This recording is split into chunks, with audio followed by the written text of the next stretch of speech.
Hi friends, welcome to UTV education. This is Jyothi.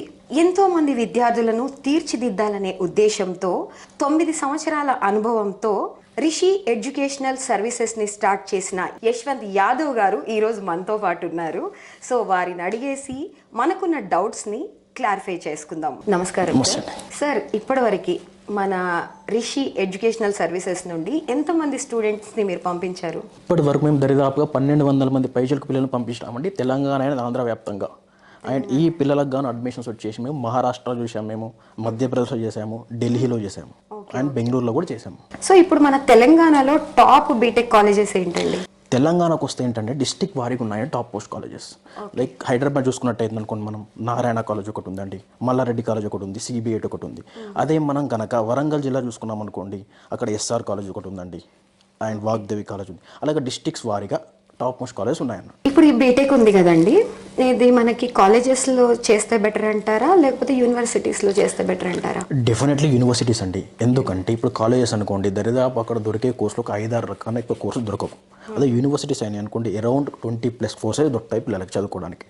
And అక్కడ ఉండే facilities కూడా ఎక్కువే ఉంటాయి. అండ్ ప్లేస్మెంట్స్ వారిగా చూసుకున్నా కానీ యూనివర్సిటీలోనే ఎక్కువ శాతం ప్లేస్మెంట్స్ వస్తాయి కంపేర్ టు కాలేజెస్. ఎందుకు కాలేజెస్ యూనివర్సిటీస్ కంటే తక్కువ ఇది ఉంటుంది అంటారు? యూనివర్సిటీ అందులో దరిదాపుగా 20 పైచలు కోర్సులు చేసుకోవడానికి వెసులుబాటు ఉంటుంది యూనివర్సిటీస్లో. అదే ప్రైవేట్ కాలేజ్ అనుకోండి, ఒక 3 to 4 టైప్స్ ఆఫ్ కోర్సెస్ నడుపుతారు అంతే. అండ్ ప్లేస్మెంట్ ఇచ్చేవారు కూడా యూనివర్సిటీని ఎక్కువ ప్రిఫరబుల్ చేస్తారు. సో మీరు పేరెంట్స్కి ఎక్కువగా మనకి యూనివర్సిటీసే బెటర్ అని చెప్పారు. డెఫినెట్లీ యూనివర్సిటీస్లో అడ్మిషన్ తీసుకోవడానికి గైడ్ చేస్తాం మేము. అయితే ఇప్పుడు మనకి సౌత్ ఇండియా యూనివర్సిటీ బెటర్ అంటారా, నార్త్ ఇండియా యూనివర్సిటీ బెటర్ అంటారా? డెఫినెట్లీ నార్త్ ఇండియన్ యూనివర్సిటీస్ అండి. కారణం ఏంటంటే నార్త్ ఇండియాలో ఉన్న యూనివర్సిటీస్ ఎస్టాబ్లిష్ అయ్యి ఒక 20 సంవత్సరాలు అవుతున్నాయండి. అదే మన సౌత్ ఇండియా వరకు వచ్చినాం అనుకోండి, ఈ యూనివర్సిటీస్ ఎస్టాబ్లిష్ అయ్యి ఒక 5 to 7 years అవుతున్నాయి అంతే. ఎక్కడో కాదని మన తెలంగాణలో చూసుకున్నట్టయితే ఈ ప్రైవేట్ యూనివర్సిటీస్ ఎస్టాబ్లిష్ అయ్యి ఓన్లీ 3 to 4 years మాత్రమే అవుతున్నాయి. అందుకే నార్త్ వైపే ఎక్కువ శాతం యూనివర్సిటీస్ ఉన్నాయి. అవి ప్రైవేట్ యూనివర్సిటీస్ అండ్ వాటికి అప్రూవల్స్ కూడా అన్నీ ఉన్నాయి. మరి మీరు ఏ యూనివర్సిటీని సజెస్ట్ చేస్తారు ఒకవేళ స్టూడెంట్స్కి ఏదైనా చెప్పాలనుకుంటే? మేము సజెస్ట్ చేసే యూనివర్సిటీ వచ్చేసి ఐటీఎం యూనివర్సిటీ అండి. ఆ యూనివర్సిటీ సజెస్ట్ చేస్తాం పిల్లలకి. ఎందుకు ఐటీఎం యూనివర్సిటీ ఎందుకు? డెఫినెట్లీ మనం ఒక స్టూడెంట్ని అడ్మిషన్ చేసే టైంలో 3 విభాగాలు చూస్తామండి. అందులో మొదటి విభాగం ఏంటంటే సేఫ్టీ అండ్ సెక్యూరిటీ, రెండో విభాగం ఏంటంటే పిల్లాడికి అకాడమిక్స్, అండ్ మూడో విభాగం ఏంటంటే తనకి ఫుడ్. ఐటీఎం యూనివర్సిటీ అనేది గ్వాలియర్లో ఉంది. గ్వాలియర్ ఇది ఏంటంటే అండి cantonment area, like army base camp ఉన్న ఏరియా. డెఫినెట్లీ సెక్యూరిటీ గురించి అర్థమయ్యే ఉంటుంది అక్కడ ఆర్మీ బేస్ క్యాంప్ అంటే.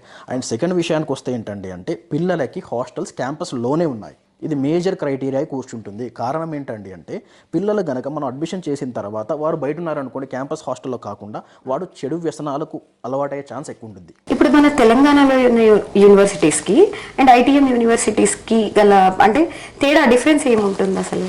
విషయానికి వస్తే ఏంటంటే అంటే తెలంగాణలో ఉన్న యూనివర్సిటీస్ ఎస్టాబ్లిష్ అయ్యి ఇందాక చెప్పినట్టే 3 to 4 years అండి. అదే ఐటీఎం యూనివర్సిటీ అనేది 18 సంవత్సరాలు అవుతుందండి ఎస్టాబ్లిష్ అయ్యి.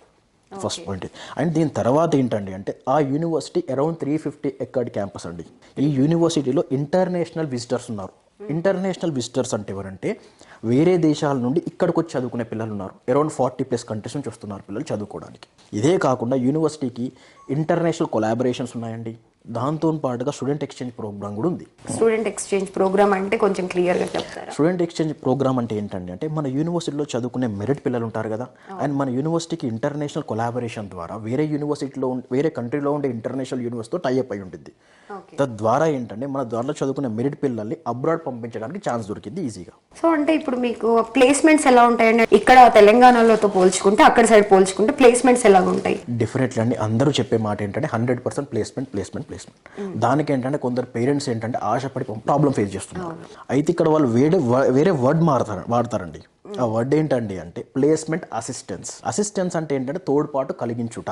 అంటే 100% ప్లేస్మెంట్ కాదు, దాని పక్కన అసిస్టెన్స్ అని వాడతాం. అయితే ఇక్కడ మన యూనివర్సిటీలో ఏంటండి అంటే గత 3 సంవత్సరాలుగా 16,000 మంది పిల్లలకు ప్లేస్మెంట్ ఇచ్చినారు. అదే కాకుండా మన యూనివర్సిటీ అరౌండ్ 180+ ఎంఎన్సీ కంపెనీస్తో టైఅప్ ఉందండి. స్టార్టప్ కంపెనీస్ కాదండి, ఎంఎన్సీ కంపెనీస్తో మాత్రమే టైఅప్ 180+ ఉన్నాయండి. యూనివర్సిటీలో ఏంటంటే కొత్త టెక్నాలజీ వాడతారు. లైక్ ఏంటంటే ఇప్పుడు కొత్తగా మనకి ఇప్పుడు సిఎస్సి కోర్స్ ఉందనుకోండి, దాంట్లో artificial intelligence and machine learning అనే కోర్స్ ఉంటుంది.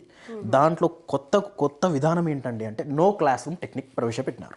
నో క్లాస్ రూమ్ టెక్నిక్ అంటే పిల్లాడు తన ల్యాప్టాప్ వాడుకుంటూ కాలేజీలో లైబ్రరీలో అయినా కూర్చొని నేర్చుకోవచ్చు. అంటే ఫస్ట్ ఇయర్ నుండే ప్రాక్టికల్ నాలెడ్జ్ గెయిన్ చేసుకోవడానికి ఛాన్స్ దొరికింది పిల్లాడికి. అంటే మీ ఇన్స్టిట్యూట్ నుండి వెళ్ళిన వాళ్ళకి అంటే బెటర్ సర్వీసెస్ అక్కడ ఏమైనా ఉంటాయి అసలు ఏంటి అనేది? ఎడ్యుకేషనల్ సర్వీసెస్ ద్వారా వెళ్ళిన పిల్లలకు మేము ఇచ్చే తోడ్పాటు ఏంటండి అంటే పిల్లల్ని రెగ్యులర్గా మానిటర్ చేస్తాం మేము ఫస్ట్. అండ్ మానిటర్ చేయడమే కాకుండా పిల్లాడి యొక్క స్థితిగతులు ఏ విధంగా ఉన్నాయి, అండ్ పిల్లాడు ఏ విధంగా బిహేవ్ చేస్తున్నాడు కాలేజ్లో, అండ్ పిల్లాడి యొక్క అకాడమిక్స్ ఏ విధంగా ఉన్నాయి, దాని గురించి పేరెంట్కి రెగ్యులర్గా అప్డేట్ చేయడం జరిగింది. అండ్ రెండో విషయం ఏంటంటే అండి, పిల్లాడికి ఏంటంటే అడ్మిషన్ ప్రాసెస్ కూడా మన దగ్గర నుంచి చూసుకుంటాం.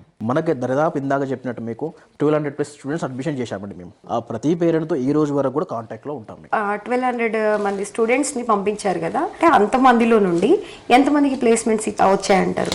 మేము 1200 అడ్మిషన్స్ అనేవి ఏంటంటే రకరకాల విభాగాల్లో చేసామండి.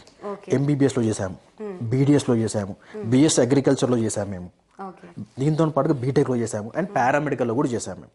అరౌండ్ మా దగ్గర జాయిన్ అయిన పిల్లలకి అందరికీ 100% ప్లేస్మెంట్ అనే వాడండి. ఇక్కడ నేను అరౌండ్ 75+% పిల్లలకి ప్లేస్మెంట్ వచ్చింది. అండ్ రెగ్యులర్ ఇంకో విషయం ఏంటండి అంటే మేము అనే వ్యక్తులం ఈ ఎడ్యుకేషనల్ సర్వీస్ నడుపుతున్న వాళ్ళము ఏం చేస్తామండి అంటే రెగ్యులర్గా పేరెంట్తో కాంటాక్ట్లో ఉంటాం. అండ్ దాంతో పాటుగా మా యొక్క మెయిన్ అచీవ్మెంట్ ఏంటంటే సిబ్లింగ్స్ అంతా మా దగ్గర జాయిన్ చేస్తారు పేరెంట్. ఈ రోజుల్లో ఏంటంటే ఒక పేరెంట్ అనే వ్యక్తి తన యొక్క కూతురు నమ్మి జాయిన్ చేయడం పెద్ద విషయం అండి. అటువంటి పేరెంట్ దరిదాపుగా వారి యొక్క చిన్న కూతురు కూడా మా దగ్గర జాయిన్ చేసి చదివిస్తారు. ఇలాంటి పేరెంట్స్ మా దగ్గర దరిదాపు 12 మంది ఉన్నారండి. సో ఇప్పుడు స్టూడెంట్స్ సర్వీసెస్ గురించి మీరు బాగానే చెప్పారండి. భయపడాల్సిన అక్కర్లేదు, అంటే ఒక అమ్మాయిని కూడా ఇక్కడ నుండి ధైర్యంగా పంపించవచ్చు అని మాకు ఒక క్లారిటీ ఇచ్చారు. మరి ఐటీఎం యూనివర్సిటీలో జాయిన్ చేయాలి అంటే ఎంత మొత్తంగా ఖర్చు అవుతుంది, దాని ఫీజు గురించి చెప్తారా? యూనివర్సిటీలో ఫీజు వచ్చేసి ఏంటండి అంటే 9,11,000 రూపాయలండి. అది ఇంక్లూడ్స్ కాలేజ్ ఫీజు ఉంటుంది అండ్ హాస్టల్ ఫీజు కూడా. 9,11,000 కన్నా మించి ₹1 కూడా కాదు పిల్లలకి.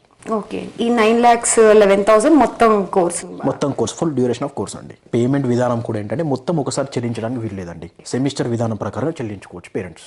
ఏ విధంగా ఉండిద్ది అంటే ఫస్ట్ సెమిస్టర్లో 2,11,000 కట్టుకోవాలండి. దాని తర్వాత ఎవ్రీ సెమిస్టర్కి 1 lakh కట్టుకుంటూ వెళ్ళాలి. సో ఇప్పుడు అంటే 2 lakhs కూడా కట్టుకోలేని వాళ్ళు లోన్కి వెళ్దాం అనుకుంటారు కదా, మరి ఆ లోన్ తీసుకోవాలనుకుంటే మీ ఇన్స్టిట్యూట్ నుండి ఏదైనా ప్రొవైడ్ చేస్తారు అంటే మీరే తీసుకుంటారా? లోన్కు సంబంధించిన డాక్యుమెంట్స్ అనేవి ఇప్పించడం జరుగుతుంది యూనివర్సిటీ నుండి. మేము ఇప్పిస్తామండి. అది తీసుకెళ్ళి వీరు బ్యాంకులో అప్లై చేసుకుంటే లోన్ ఆటోమేటిక్గా శాంక్షన్ అయిపోయింది. ఒకవేళ కొందరు పేరెంట్స్ ఏంటంటే డిఫాల్ట్ అయినట్టయితే మాకు కొన్ని ప్రైవేట్ బ్యాంక్స్ టైఅప్ ఉన్నాయి, దాంతో చేపించేస్తాం మేము. అండ్ రీపేమెంట్ విధానం కూడా ఏ విధంగా ఉంటుందంటే పిల్లలు ఆ కోర్స్ కంప్లీట్ చేసుకున్న తర్వాత పేమెంట్ చేసుకోవచ్చు. అండ్ లోన్ మొత్తం ముందే యూనివర్సిటీకి కూడా చెల్లించవు banks. First semester fees first semester చెల్లిస్తుంది bank, and second semester fees second semester. తద్వారా ఏంటంటే ఇంట్రెస్ట్ అమౌంట్ కూడా తక్కువ పడింది పిల్లలకి. దానికి కూడా బెనిఫిట్స్ ఉన్నాయండి. అయితే మనకి నార్త్లో చాలా యూనివర్సిటీస్ ఉన్నాయి కదండి, మీరు ఐటీఎం యూనివర్సిటీని ఎందుకు ప్రిఫర్ చేశారు? ఐటీఎం యూనివర్సిటీని ప్రిఫర్ చేయడానికి గల మెయిన్ రీజన్ ఏంటండి అంటే ఇందాక చెప్పినట్టే కంటోన్మెంట్ ఏరియా, అది సేఫ్టీ విషయంలో, అండ్ క్యాంపస్లోన హాస్టల్స్, అండ్ దాని యొక్క ప్రీవియస్ ప్లేస్మెంట్ రికార్డ్ చూస్తాం. ఈ 3 చూసుకున్నట్టయితే దానికోసం ప్రిఫర్ చేస్తాం దాన్ని. అదే కాకుండా ఆ యూనివర్సిటీలో అకాడమిక్స్ అనేవి చాలా ఎక్సెల్గా పర్ఫామ్ చేస్తున్నారు. అండ్ టీచింగ్ మీడియం కూడా మొత్తం ఇంగ్లీష్లోనే ఉండిద్ది. ఏదో మనం మధ్యప్రదేశ్ రాష్ట్రంలో గ్వాలియర్కి వెళ్తున్నాం కదా హిందీలో టీచింగ్ ఉంటుందని మనం అనుకుంటాం, కానీ ఆ విధంగా ఉండదు. కంప్లీట్ ఇంగ్లీష్ మీడియం టీచింగే ఉండిద్ది. అందుకోసమనే 40 దేశాల నుంచి వేరే పిల్లలు వచ్చి చదువుకుంటా ఉన్నారు మన యూనివర్సిటీలో. ఓకే అండి, ఇప్పుడు రిషి ఎడ్యుకేషనల్ సర్వీసెస్ ఎక్కడెక్కడ ఉన్నాయి అంటే మీ బ్రాంచెస్ ఎక్కడ ఉన్నాయి? మా బ్రాంచెస్ వచ్చేసి ఏంటంటే తెలంగాణ ఆంధ్ర వ్యాప్తంగా ఉన్నాయండి. తెలంగాణలో వరంగల్లో ఉందండి బ్రాంచ్, కరీంనగర్లో ఉంది, ఖమ్మంలో ఉంది, హైదరాబాద్లో ఉందండి బ్రాంచ్. అండ్ ఏపీకి వచ్చినట్టయితే విజయవాడలో ఉందండి, అండ్ కర్నూలులో ఉందండి మా బ్రాంచ్. మొత్తం అంటే ఏపీ అండ్ మన తెలంగాణలో ఉన్నాయి. సో ఇప్పుడు లాస్ట్ పేరెంట్స్ని ఎక్కడ జాయిన్ అవ్వమంటారు? పేరెంట్స్ని డెఫినెట్లీ మా దగ్గర జాయిన్ అవ్వమని చెప్పానండి నేను. పేరెంట్ పిల్లాడిని జాయిన్ చేసే ముందు ఆ యూనివర్సిటీ యొక్క ప్రీవియస్ రికార్డ్ చెక్ చేసుకోమని చెప్తాను. ఆ రికార్డ్స్ ఏంటంటే ఆ యూనివర్సిటీ ఎస్టాబ్లిష్మెంట్ ఎన్ని ఇయర్స్ అవుతుంది, అండ్ ప్లేస్మెంట్స్ ఏ విధంగా ఇస్తున్నారు, అండ్ పిల్లల యొక్క సేఫ్టీ ఏ విధంగా ఉందని చెక్ చేసుకోమని చెప్పండి. కారణం ఏంటండి అంటే ఈ రోజులలో 2-3 సంవత్సరాల ఓల్డ్ యూనివర్సిటీస్ వాళ్ళు వచ్చి ఈ కన్సల్టెంట్స్ ఏం చేస్తున్నారంటే వారి యొక్క లాభార్జన కోసం ప్రమోట్ చేస్తూ పిల్లల జీవితాలు పాడు చేస్తున్నారండి.